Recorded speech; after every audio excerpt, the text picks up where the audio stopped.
On Overdrive today, we drive the new Maruti Suzuki Fronx, check out the Ampere Primus electric scooter and get your glimpse of the most powerful production AMG ever built. Hello and welcome to Overdrive. I am Sonita. The Maruti Suzuki Fronx is a crossover that is based on the Baleno, and what makes it very exciting for enthusiasts is that it houses a booster jet engine. Now this is the engine that used to be seen in the Baleno RS, and we decided to bring the Baleno RS in the Fronx review as well. Here's that story.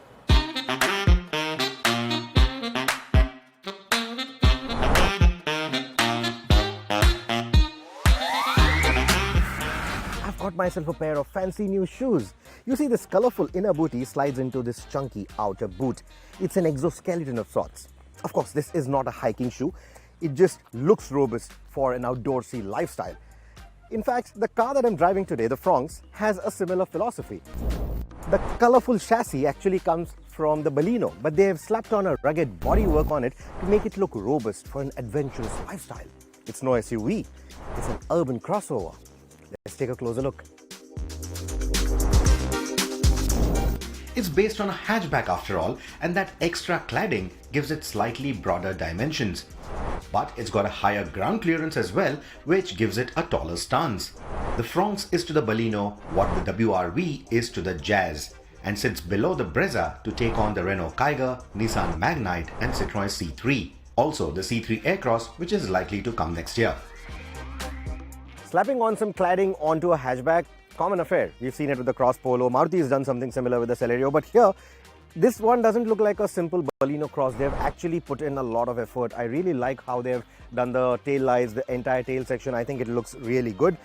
The side profile, well, because of the raised stance, it looks quite nice too. And then we come to the front end, which I believe is the best angle for the car. The Grand Mirror-inspired styling, the detailing, the headlights in the bumper, that upright grille, all of it gives this face a very imposing stance.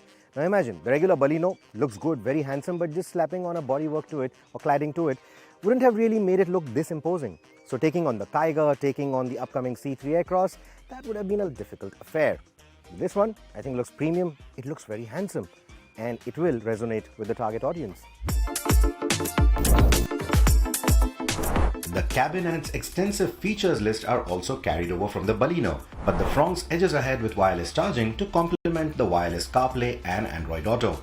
Instead of the blue and black color scheme seen in the cabin of the hatch, the Fronx uses a combination of burgundy and black for its dash and upholstery, which makes them more enduring to dust in the long run. After all, the Fronx expects road trips to be an important part of its owner's lifestyle. For a vehicle that's probably going to see more road tripping compared to its hatchback counterpart, I think they ought to have given a center armrest by now. And that unfortunately has been given the miss. If I have to continue nitpicking, you can see that there is no one sitting next to me. However, if I were to remove the seat belt for the center, it's already making that sound, which means that I have to have all the seat belts engaged even if I don't have those many seats occupied for that beeper to go away, which I don't know, maybe it's a flaw with this particular car, but that's something that we are going to check with Maruti. As for the seating, well, no difference there, nothing different than the Baleno. You continue to get excellent knee room. Weber, who is our camera person, is more than 6 feet tall, and the seat is set to his preference, and that's the kind of knee room that I get. Foot space, again, no complaints there.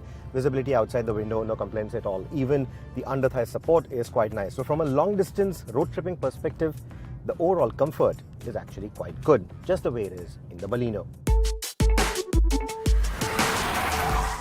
With the higher ground clearance, the already high loading lip of the Baleno's boot moves even higher with the Fronx. But with a boot volume shallower than the Baleno, you won't be lifting large suitcases or cargo often unless you drop the 60-40 split seats. The higher ride height also makes ingress and egress marginally more convenient than the hatch.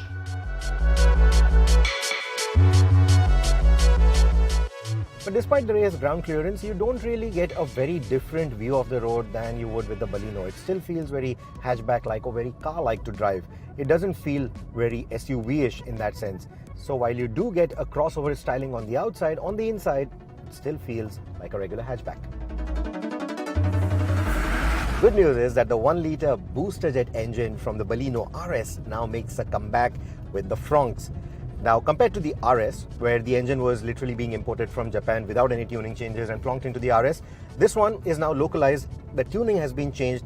The idea is to make it more drivable, easier to drive in the city conditions. So what they've done is given it better initial, given it better mid-range as well. So while the power and torque figures might still remain comparable to the Baleno RS, the tuning is quite different.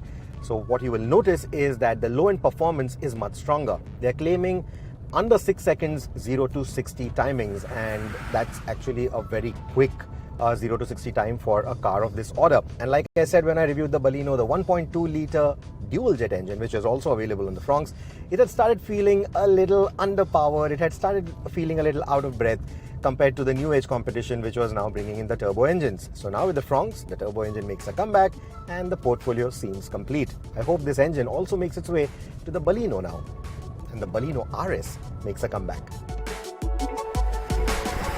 The new booster jet also gets the option of Suzuki's new 6-speed torque converter automatic, which seems to shift and respond far quicker than its application with the 1.5 litre petrol in the Ertiga or the XL6. It also comes with paddle shifters. Should you choose the proper manual instead, you will appreciate the lighter clutch pedal effort compared to the Baleno RS. The inclusion of Suzuki's smart hybrid or mild hybrid tech also makes it marginally more fuel efficient than the older RS. Fuel economy still remains one of the primary focus points for both these engines, and in that department, the engines are comparable to the competition. They are also E20 compliant. When the Baleno came out, the engine was still not E20 compliant, but now both these engines, in fact all of the engines that Maruti has on offer right now, are all E20 compliant.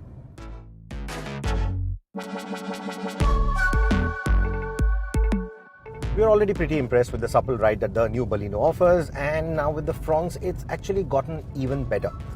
Now on the face of it, they've actually made the suspension setup a little stiffer. However, they are using longer dampers. You're getting 19 millimeters of extra wheel travel as well. So the slightly stiffer damping is essentially to give it good handling dynamics, which the new Baleno also has, and at the same time give it a better ride quality overall compared to the Baleno, because then that's the reason why you're choosing this over a Baleno, right? So that additional ground clearance, that additional suspension travel actually makes a difference when you're driving on B roads, when you're driving on poor road conditions like the ones that I am on right now. And still I'm able to have a decent conversation with you. So that should tell you that the suspension is actually tuned quite well. We even had a chance to have some fun with the Fronx around a curated autocross circuit, slalom course and braking drills. Sure, even an Alto excels at stuff like this, and it's done it for years, but the Fronx will certainly be the safer car to do it in, especially given the dismal safety rating of the new Alto. Furthermore, the ability of the Fronx to do all of this without scratching its premium looking paintwork reassures that it is slightly better equipped than a Baleno for tackling bad roads and enduring tougher or rougher terrain. So if you're looking for a lower priced alternative to the sub 4 meter crossovers like the Venue or the Brezza, but want something that feels more premium than a Kiger, Magnite or C3, the Fronx should make for a good choice. Yes, amazing. Well, if Maruti Suzuki is able to launch the Fronx between 7.5 to 11.5 lakh rupees, it will make things very interesting in this space, which is also occupied by the Renault Kiger, Citroen C3 as well as the Tata Punch. We'll be back after a very short break to tell you all about the Ampere Primus scooter. Stick around, you're watching Overdrive. Welcome back here with us on Overdrive. Of late, there are plenty of companies which are dabbling in the electric scooter space, and this week we're deciding to check out the Ampere Primus, which has been manufactured by Greaves Electric Mobility. We have checked out that scooter at the Auto Expo earlier this year as well. Here's more.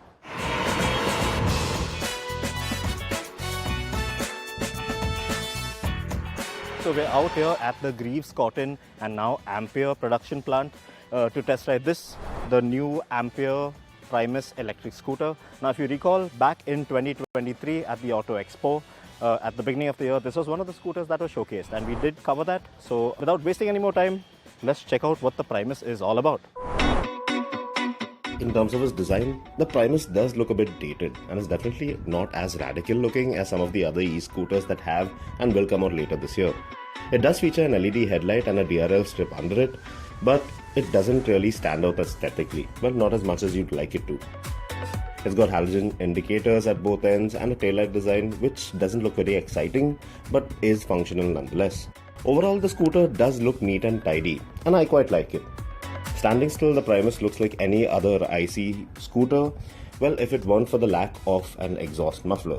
But it does get a slightly gaudy looking panel in place of that, which hides the motor controller. It does stick out like a sore thumb from an otherwise very sleek scooter design theme. The Primus does link up to your phone via Bluetooth, and this gives you access to a host of data on your scooter and rides. But unlike most modern e-scooters of today, well, there's no vibrant touchscreen or TFT display here though.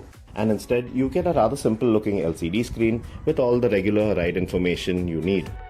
Although it was a bit difficult to read at certain times of the day, my biggest problem with this display was the fact that the single trip meter, well, it cannot be reset manually, and instead automatically resets every time the scooter is turned off and on. Yes, the Primus does miss out on stuff like digital storage space and OTA updates, but you do get turn-by-turn navigation, just as you do with certain modern ICE scooter model. And you also have 3 ride modes that alter the way the Primus performs: Eco, City and Power. Now, the Primus houses a fixed 3 kWh LFP battery which powers a mid-mounted motor, and this motor is capable of producing 4 kilowatts of peak power. Yes, the setup isn't as good as some of the established rivals out here, but then again, the Primus is still said to be capable of a range of 107 kilometers out on the road in eco mode, while it is said to take about 5 hours to charge the battery to 100% using the 15 amp charger. But we are yet to verify both these claims. The Primus boasts a decent amount of ground clearance as well, but its floorboard is a bit high in relation to the seat, which is of conventional height. So that basically means the taller you are, the closer your knees are going to be to the handlebar, and it's most likely to be a little uncomfortable. Otherwise, the Primus is a very mighty, comfortable scooter to potter around town on. Its 12-inch wheels, the 1400mm wheelbase provide a very pliant and confident ride. But this 130 kg scooter does feel slightly heavy at the bars in comparison to the other crop of modern e-scooters. Well, in terms of ride quality, the Primus is a very comfortable scooter to be on.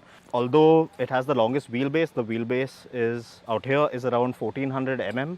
Well, that's longer than, say, the Ola, the Ather, and even the TVS or the Chetak, in fact. But yes, 12-inch wheels at both ends, the suspension holds up really nicely over broken surfaces, and the seat very nice, plush and accommodating over all sorts of terrain. But in terms of handling, well, there are a couple of shortcomings according to me, because, well, yeah, first and foremost, as you can see, the floorboard, well, it is quite high, which you would assume will give you a lot of leverage over rutted surfaces and broken patches, oddly shaped speed breakers, you name it. It will be good over those kind of tricky situations. But then again, once you really try to take a sharp turn or a U-turn, as you can see, the handlebar tends to hit my knee, and it is a bit upsetting. You will have to keep your legs down or off the scooter when really taking a sharp turn or a U-turn on this one. The suspension feels nice and robust, and it will handle most of the rough stuff that you're bound to encounter in and around the city. And once I was ready to test the upper echelons of speed on the scooter, which is at around 80 kmph, well, the telescopic fork up front and the preload adjustable twin springs at the rear kept things nice and pliant, and very enjoyable through a series of bends. Downright performance is not the scooter's forte, and you will want to steer clear of your pals on the S1 Pros and Ather 450Xs looking for a sprint race. But in the right mode, the throttle response of the scooter is nowhere close to giving you that feeling of disappointment. Acceleration is smooth and linear, and its throttle transitions aren't choppy even in power mode. Getting to 40 kmph takes a claimed 4.2 seconds, and it took a fairly decent stretch of Ranipet highway for me to push the scooter's speed up to an indicated 85 km per hour in power mode. Overtakes at around 40 to 50 kmph are manageable, and anything faster but obviously will require better calculation and planning. The Primus does come with CBS, which is combined braking, but strangely it is also one of the few modern day e-scooters that doesn't feature a disc brake up front, and this does limit the scooter's performance in some way, given the lack of ABS. You do have the option of slapping on a couple of add-on extras onto this scooter, like a center stand and a brake lock lever, but still no front disc brake, not even as an option. So what does the Ampere Primus bring to the two-wheeler EV table in the end? Now, to begin with, it's a scooter that's good with storage space all around, especially that accommodating seat with the 22-litre storage bay underneath it. The throttle feels nice and responsive, even up gradients, and there's a decent amount of features including a USB socket that's almost out of sight in the storage area behind the apron. Now, although its switchgear could have been better, I still think that the Primus manages to tick just enough boxes for you to be content with over the course of time.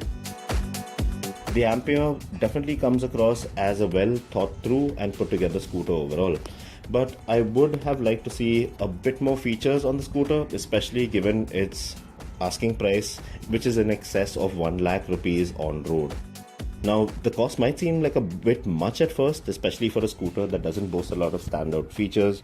But what you get for that money is a scooter that feels built to last from one of the oldest Indian companies in the world.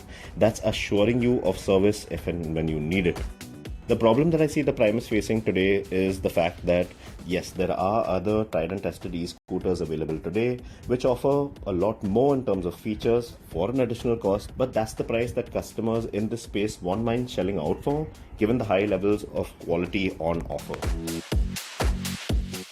Are you impressed with the Ampere Primus and would you want to put your money on it? Let us know in the comment section on our YouTube channel. We'll be back very shortly after this break to tell you all about the most powerful AMG performance car ever built. Stay tuned, you're watching Overdrive. Welcome back, you're joining us on Overdrive. Mercedes has just launched the most powerful production AMG ever to be built, the Mercedes-AMG 63 SE Performance at 3.3 crore rupees ex-showroom pan-India. Now this beast is also powered by an F1 hybrid technology. We haven't got a chance to drive this unfortunately just yet, but Tuin got a chance to take a look at this beast. Here's that story.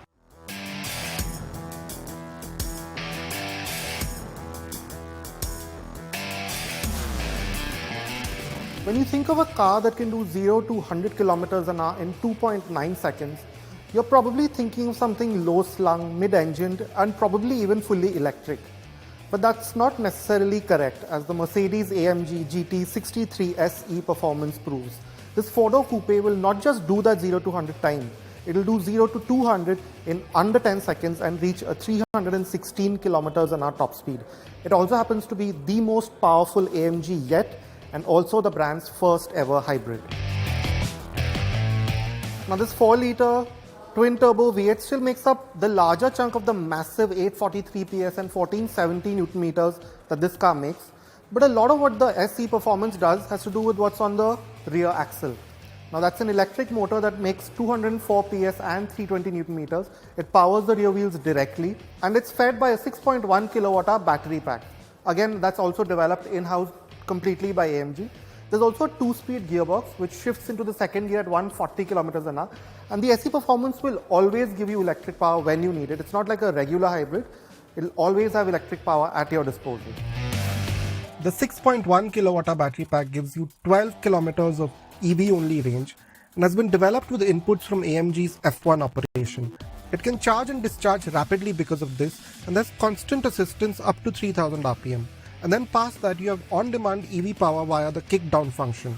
There's also an LSD that manages all of this power, which can also be sent to the front wheels as needed. You also get AMG-specific air suspension, rear wheel steering, and carbon ceramic brakes. So now with this more complex powertrain, there have been some changes made to the inside of the GT63 SE Performance. To start with, you get the new AMG steering wheel, the really nice looking one, although we don't really like these capacitive buttons. But what we do like are these rotary dials. They have these very bright screens now. And of course, the dials themselves, the instrument cluster, it's still the older style Mercedes one, not the latest one that you find. But you now get hybrid specific instrumentation, so there's no rev counter as such, there's just a power display. And you also get, more importantly, an electric drive mode for that 12 kilometers of EV only range that this car has. And when you do go into electric mode, which we can't right now because the battery isn't fully charged, you also get 4 regen modes. Now aside from that, there's no exhaust mode as such because this is a hybrid. So what you get is these 2 sound modes, much like what you get in AMG's electric cars. So you have these 2 sound modes. Of course, this being the top tier GT, there is a massive list of features and options that you can choose from, some of which is this AMG Sports seats. all the carbon fiber that you see here, this dual pin panoramic sunroof, the soft closed doors. There's even a rear entertainment package, a small one with a lot of extra features. These yellow seat belts. So these broadly cover the long list of features that you do get with this car now. The AMG GT 4-door has been around a while, but the vast customization options and minor exterior enhancements still make this version stand out. You see this with the extended carbon and aero packages, as well as with the black theme night package on this car. This matte copper orange Magno paint with the stripes and the equally impressive 21-inch wheels are other options. The front bumper is new with the larger air intakes, while you now get the distinct red highlighting for the badging, the retractable spoiler at the rear, the charging port in the bumper, and a new arrangement for the exhaust outlets. Well, with that, it's time for us to wrap up this week's edition of Overdrive. But remember, you can stay in touch with the team through Facebook, Twitter, as well as YouTube. And you can follow our latest updates on Instagram. We'll see you next week. Until then, goodbye. Many thanks for watching. Presented by